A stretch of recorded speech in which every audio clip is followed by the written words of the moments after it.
Students, आज हम लोग फंडामेंटल यूनिट ऑफ लाइफ जो कि क्लास 9 का बायोलॉजी का फर्स्ट चैप्टर है और ये बहुत ही इंटरेस्टिंग है क्योंकि ये हमारे बॉडी से रिलेटेड है। तो चलिए शुरू करते हैं। इसमें पहला जो टॉपिक है वो है सेल। तो आपने 8 क्लास में पहले भी पढ़ा है कि जितने भी ऑर्गेनिज्म होते हैं उनका बेसिक स्ट्रक्चर जो होता है वो सेल होता है। Cell is the fundamental unit of life, यानी फंडामेंटल मतलब होता है कि सबसे बेसिक, ठीक है ना। All the living organism are made up of cell. जितने भी लिविंग ऑर्गेनिज्म है, चाहे वो प्लांट हो, एनिमल हो, माइक्रो ऑर्गेनिज्म हो, सभी किससे बने हैं? सेल से बने हैं। It is the structural and functional unit of life because whole body is made up of cells. यह जो है हमारे बॉडी का स्ट्रक्चरल और फंक्शनल यूनिट है। क्यों? क्योंकि इसी से पूरा बॉडी बना है, यानी सेल से बहुत सारे लाखों करोड़ों सेल मिल करके एक बॉडी बनता है। It is known as the fundamental unit of life because it regulate all the function inside an organism। यह जो है फंडामेंटल यूनिट ऑफ लाइफ है क्योंकि जितने भी बॉडी के फंक्शंस है, बॉडी के अंदर हो, वो सारा रेगुलेट करता है ये cell. Cell is a Latin word for a little room, यानी जो सेल है वह लैटिन वर्ड से बना है जिसका कि मतलब होता है छोटा कमरा। रॉबर्ट हुक इन 1665 डिस्कवर्ड सेल। रॉबर्ट हुक जो है वो फर्स्ट टाइम 1665 में सेल को डिस्कवर किए थे। यहाँ पर आपको एक टॉपिक और पढ़ना होगा जिसका नाम है cell theory. First, all the plant and animals are composed of cell and it was presented by two biologists, Schleiden and Schwann, जिसका मतलब हुआ कि जितने भी प्लांट और एनिमल है किसके बने हैं? वो सेल के बने हैं। And second cell theory is all this cell arise from pre existing cell and it was proposed by mister Virchow, जिसका मतलब हुआ कि जितने भी सेल है वो पहले के जो सेल हैं उसी से मिलकर बना होता है। अब नेक्स्ट टॉपिक शुरू करते हैं, unicellular and multi cellular organism, यानी एक सेल से बने हुए ऑर्गेनिज्म और एक से ज़्यादा सेल से बने हुए ऑर्गेनिज्म। यानी यूनिसेलुलर मतलब वन सेल का बना हुआ, मल्टी सेलुलर का मतलब एक से ज़्यादा सेल के बने हुए, कितने भी हो सकते हैं। तो what is unicellular?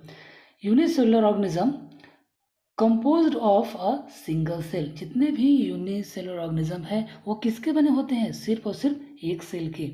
Single cell और cell constitute the structure and entire function of the organism. एक ही सेल में पूरे फंक्शन जितने भी हो सकते हैं, चाहे वो डाइजेशन का हो, चाहे रिप्रोडक्शन का हो, सारा एक ही सेल में वो फिक्स होता है।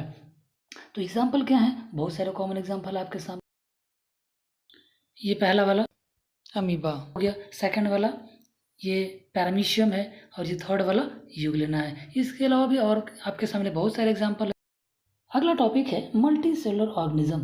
तो मल्टी सेलुलर ऑर्गेनिज्म का मतलब होता है, मल्टी मतलब होता है एक से ज़्यादा, यानी बहुत, और सेलुलर का मतलब होता है सेल, और ऑर्गेनिज्म का मतलब होते हैं लिविंग थिंग्स। तो multicellular organism composed of many cells, यानी जो मल्टी सेलुलर ऑर्गेनिज्म होंगे वह एक से बहुत ज़्यादा सेल से बने होंगे। जैसे कि हम हैं, एनिमल्स हैं, प्लांट्स हैं, ये सभी क्या है? मल्टी सेलुलर ऑर्गेनिज्म है। Division of labour can be seen in this organism. Division of labour का मतलब होता है कि हमारे बॉडी में अलग अलग फंक्शंस के लिए अलग अलग ऑर्गन्स हैं। हमने यूनिसेलुलर में पढ़ा कि एक ही सेल में सारे फंक्शंस करने होते हैं, जबकि मल्टी सेलुलर में अलग अलग फंक्शन के लिए अलग अलग बॉडी पार्ट्स बने हुए हैं। तो यहाँ पर क्या होता है, जो लेबर है यानी जो मेहनत है उसका डिवीजन हो जाता है ना। अब आते हैं टॉपिक सेल स्ट्रक्चर, यानी इतनी देर से जो हम लोग पढ़ रहे हैं basic structure of fundamental unit of life, तो ये सेल का स्ट्रक्चर है क्या? आपने 8 क्लास में पढ़ा होगा, बहुत ही सिंपल सा स्ट्रक्चर, लेकिन 9 में जब आएंगे ना तो आपको थोड़ा सा स्ट्रक्चर कॉम्प्लेक्स हो जाएगा। कुछ जो स्ट्रक्चर हैं वो आपको डिटेल में पढ़ने होंगे। तो चलिए देखते हैं कि सेल का स्ट्रक्चर है क्या। Cell are made up of components called cell organelles, यानी जो सेल होते हैं, सेल के अंदर बहुत सारे छोटे छोटे पार्ट्स होते हैं, उसको क्या कहते हैं? Cell organelles. ठीक है, cell is a capable to live and perform all their respective functions due to the presence of cell organelles. यानी एक सेल के अंदर जो है अलग अलग फंक्शंस करने के लिए उसके अंदर बहुत सारे ऑर्गेनेल्स होते हैं और वो अलग अलग काम को करने के लिए वो कैपेबल होते हैं। The structure seen in almost every cell is same. यानी अगर आप स्ट्रक्चर देखेंगे जितने भी सेल है सबका सेम मिलेगा। वो तीन चीज़ सेम मिलेगा। कौन कौन सा? Plasma membrane, nucleus and cytoplasm. ये तीन चीज़ जो है वो सभी में कॉमन मिलेगा आपको जितने भी आप सेल पढ़ेंगे। तो इसमें सबसे पहले हम लोग पढ़ते हैं टॉपिक सेल वॉल। अब ये सेल वॉल क्या है? तो जितने भी प्लांट सेल हैं यानी प्लांट्स में जो भी सेल है ना उसमें ये सेल ऑर्गेनल पाया जाता है। ये तो प्लांट सेल वॉल यानी found in plant cells outside the plasma membrane. यानी सेल का जो बेसिक स्ट्रक्चर होता है उसमें तीन चीज़ होता है, plasma membrane, nucleus and cytoplasm. तो ये प्लाज्मा मेम्ब्रेन से पहले ये सेल वॉल पाया जाता है और किस में होता है? सिर्फ और सिर्फ प्लांट सेल में होते हैं। Rigid covering made up of cellulose. Cell wall जो है वो एक हार्ड कवरिंग लेयर है और वो कौन से मटेरियल से बना होता है? तो सेलुलोज से बना होता है। Provide structural support to the plant. और ये सेल वॉल क्या करता है? जितने भी सेल हैं उसको एक स्ट्रक्चरल सपोर्ट प्रोवाइड करता है ताकि उसका जो शेप है वो फिक्स रहे। यहाँ पर आपको जो प्लांट सेल का डायग्राम दिख रहा होगा जिसमें बाहर वाला जो लेयर है वो है इसका सेल वॉल। अब जो आते हैं नेक्स्ट टॉपिक है वो है plasma membrane and its function. यानी प्लाज्मा मेम्ब्रेन जो सभी सेल में पाया जाता है और उसका क्या फंक्शन है। Plasma membrane is the outermost covering of the cell. यानी किसी भी सेल का है ना एक आउटर मोस्ट कवरिंग है। It is called as selective permeable membrane. यानी इसको जो है वो सेलेक्टिव परमिएबल मेम्ब्रेन भी कहा जाता है। क्यों? क्योंकि prevent movement of some materials. यानी कुछ मटेरियल्स को वो सेल मेम्ब्रेन के अंदर अलाउ करता है या फिर अंदर से बाहर जाने को अलाउ करता है, इसीलिए इसको कहते हैं सेलेक्टिव परमिएबल मेम्ब्रेन या semi permeable membrane. It help in diffusion and osmosis. अब ये जो मैंने बात कहा कि जो सेल के अंदर एंटर करेगा कुछ मटेरियल बाहर से और सेल के जो अंदर होंगे वो बाहर जाएंगे, तो कौन से प्रोसेस से जाएंगे? वो है डिफ्यूज़न और ऑस्मोसिस। तो मैं डिफ्यूज़न को बताता हूँ कि डिफ्यूज़न है क्या। एक्चुअली जितने भी गैसेस सब्सटेंसेस है लाइक CO2 है, O2 है, वो अगर हायर कंसंट्रेशन से लोअर कंसंट्रेशन की तरफ मूव करता है तो उसको कहते हैं डिफ्यूज़न। और कुछ वाटर जैसे जो सब्सटेंसेस है वो अगर सेल के अंदर या सेल के अंदर से बाहर जो भी आना जाना है उसको ऑस्मोसिस कहते हैं। यानी movement of water through selectively permeable membrane is called osmosis. यानी अगर कोई लिक्विड है जैसे कि वाटर अगर सेल के अंदर या बाहर आना जाना करता है तो उसको ऑस्मोसिस भी कहते हैं। यानी यहाँ पे भी सेम टेक्निक है, higher concentration to lower concentration.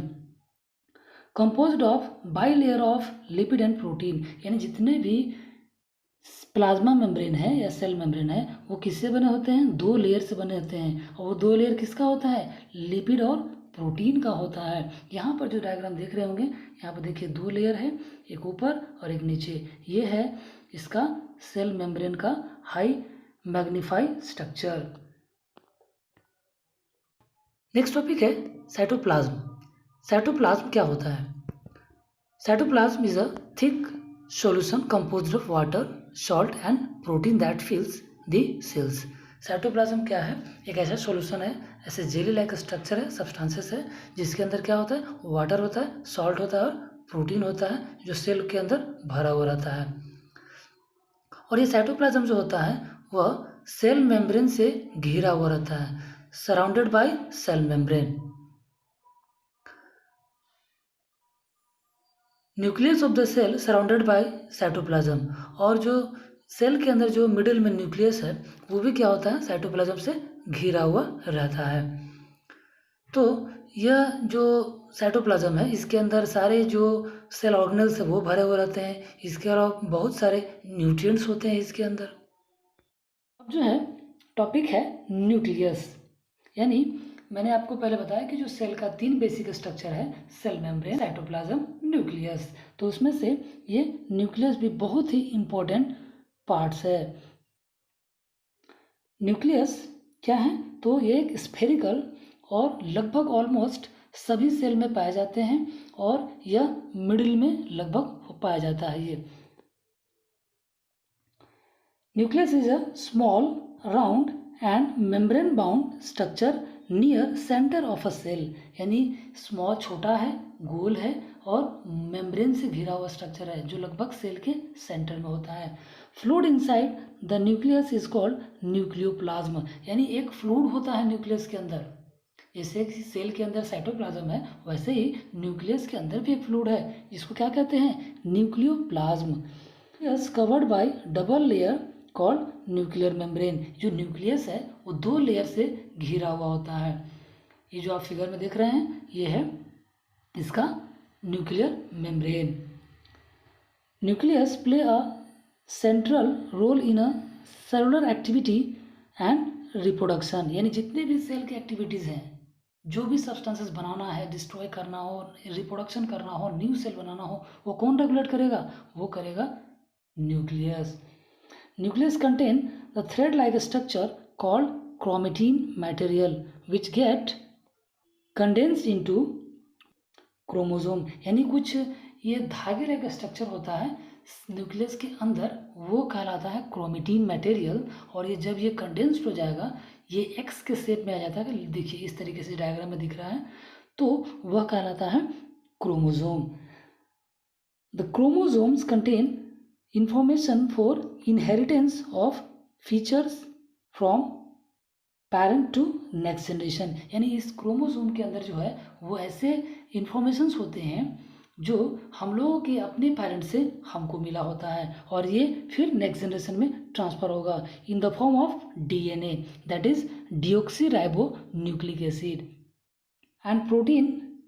यानी जो न्यूक्लियस है उनके अंदर क्या होता है, डीएनए होता है और प्रोटीन होता है। The functional segment of DNA are called gene, यानी जीन जो डीएनए है उसके बहुत सारे फंक्शनल सेगमेंट है, यानी छोटे छोटे टुकड़े हैं, उस छोटे से टुकड़े को क्या कहते हैं, जीन कहते हैं। ये देखिए ये डीएनए है और उसके अंदर से ये छोटा सा जो पार्ट है वो कहलाता है जीन।